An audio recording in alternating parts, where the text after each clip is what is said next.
Hi guys, magandang gabi sa inyong lahat. Welcome YouTube channel, Michael Positive Vlog. Ayan guys, papakita ko sa inyo ang nangyari dun sa amin na lang. Ito na yung guys, na sinasabi na hangin amihan. Na guys, ito, samahan nyo guys.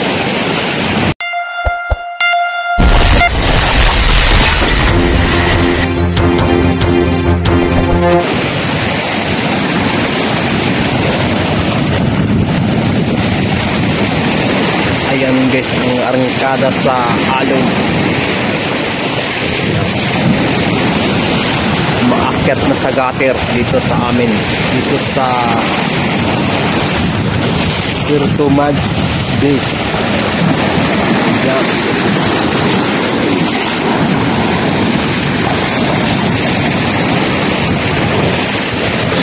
Ayan, bumaba ako guys dahil hindi ko makatulog dahil ang lakas ng impact sa bahay. Paghampas ng alon dito sa gutter guys. Ayan. Yung iba, sanay na talaga sa matulog kahit na ganito kalalaking alon. At saka guys, hindi pa ito yan. Mayroon pa talaga na mas maano pa nito. Talagang itong gutter to, aapo yan dito sa gutter na yan. Yung tinuturo ko, yung baka na nga yan. Aakyat pa yan dito. Yan, dito sa ano na yan, tubo na yan. Hanggang doon. Hanggang doon yan sa labas, papunta sa bahay. Ito pa lang na ipapakita ko sa inyo. Pag yan mangyari, sana hindi mangyari ulit nung nakarang taon. Grabe nung nakarang taon talaga na pumasok talaga ang tubig dun sa amin, sa bahay namin. At sobrang lakas ng ano, sa laki ng dagat guys. Yan.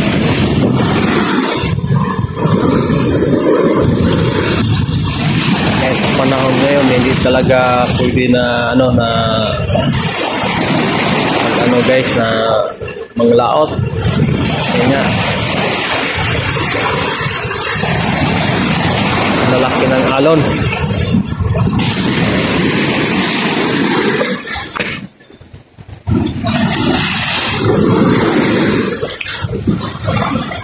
Kaya dun sa ano, buti lang ngayong gabi guys na hindi ganong ano yung hangin, na hindi ganong malakas.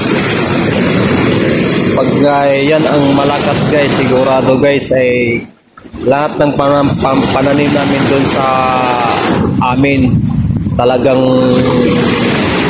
masisira. Tulad ng nakaraan na video ko, medyo hindi gano'ng kalakas ang hangin yon. Oh, isipin mo yon ng mga pananim namin masisira. Yung pananim namin na langka, malunggay, saka yung maliit na niyog, yung tinatawag na bonsai.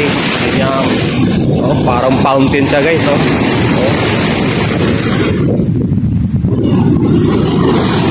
Nalisira. Namatay yung punong mga halaman dahil dito sa hangin amihan. Kasi yung buga ng ano din sa ano ng dagat kasi acid kasi.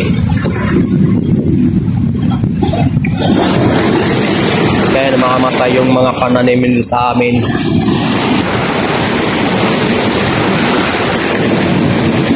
Mahirap pag sa gabi pag ganito ang arangkada ng alon. Kasi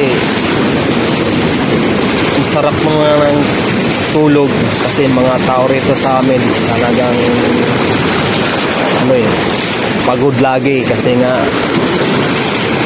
iba nasa bukid na nagtatrabaho, gumak baba dito sa bayan, siyempre gusto na magpahinga ng maaga kasi maaga pa lang magising. Pero sa akin, hindi ko makakatulog pag ganitong sitwasyon. Kasi pag ganitong lalaki ng alon, ayan, pag kay bumangga yung alon dito sa gutter guys, lakas ng impact sa amin sa bahay. Alam mo, lumilindol. Kasi kung araw to, makikita mong buong ang nangyayari dito sa ano. Ito lang dito gabi na. Dito lang dito sa tapat ng ilaw, nag-video para lang yung ipapakita sa inyo. Ayan. Yan, nilagyan ko ng flashlight yung camera ko para kamo ayan, ma-access na yung ano, ang alon sa gutter, oh. Yan, oh, basang-basa na siya, oh, yung gutter, oh. Ayan, oh.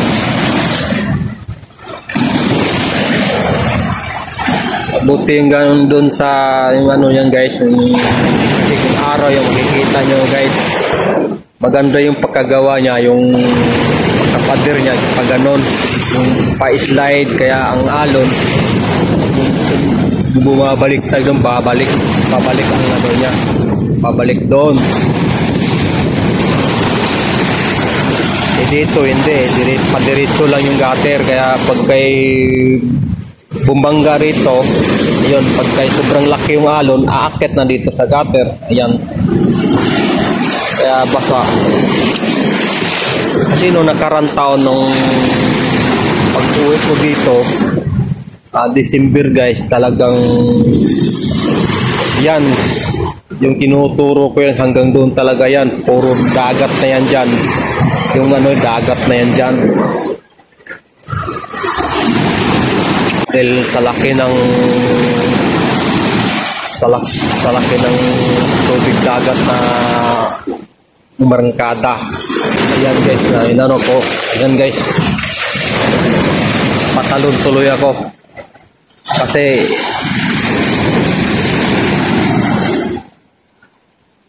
napatalong ko sa laking alon na.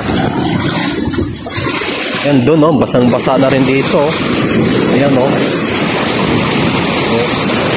Parang fountain na yun, ang laki-laki, oh. Ang laki, oh. Ayan, oh. Ayan, oh. Yun, oh. Ayan. Yan ang sinasabi ko. Pag kay araw to, napako. Dito tayo sa kabila. Yung ano kaso lang hindi ganong maliwanag Ayan.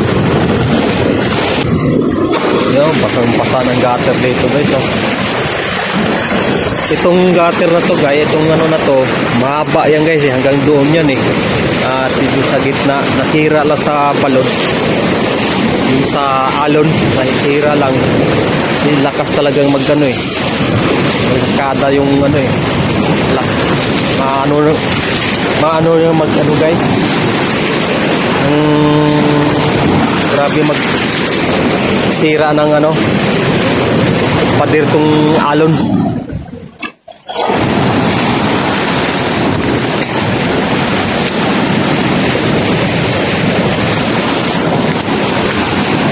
Pag ganun kalakas ng sampas ng alon guys sa gutter, dun sa bahay namin, umuuga yung bahay namin, parang ano, ng mga lindol.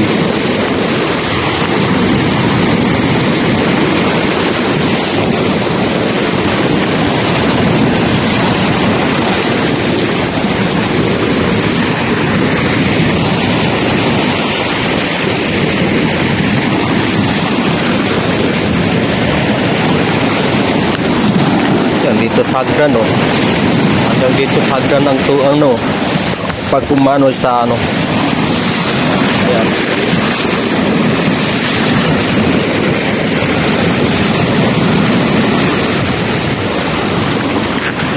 Yung solar, humina yung ilaw ng solar dahil nga ano na yan, na anuhan sa yung pag-ano sa talsikan ng ano yan, Kaya ganyan ang ano niya. Lakas magpasira ng ano, asid ng dagat.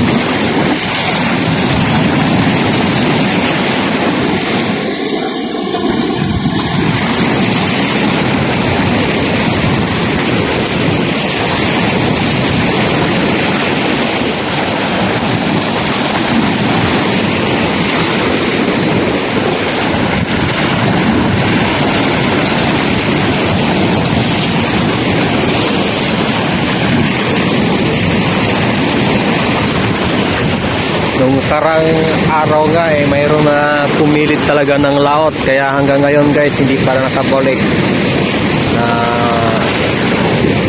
Hinahanap nila sa mga kapwa ng mandaragat. Kasi yung iba dito guys yun talaga inasa na manglaot kahit na hindi maganda ang panahon.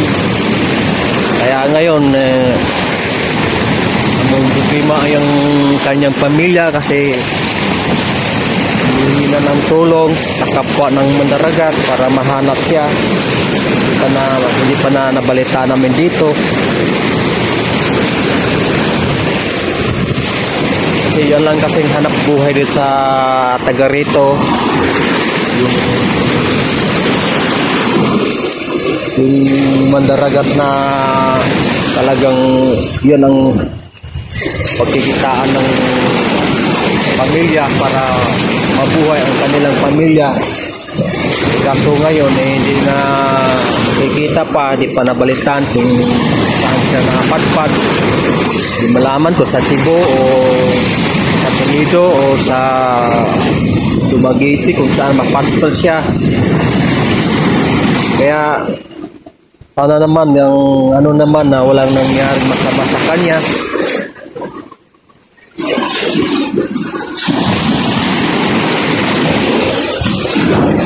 Kasi yung ano bali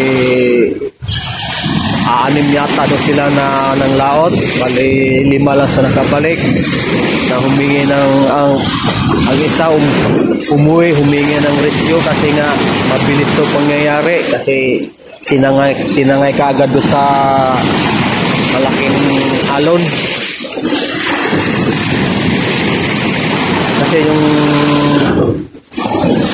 manglaot sila, yung manghuli ng mga pusit, doon yung pinakagitna, yung dinadaanan banda sa dinadaanan sa mga barko. Ayan nabutan sila ng ano kasi pag alis dito maganda pa ang panahon pag hindi maalon. Ayun biglang sumama ang panahon, umuwi kagad yung iba. Kaso yung isa talaga hindi talaga na hanggang ngayon hindi pa nakikita guys. Kawawa naman kamo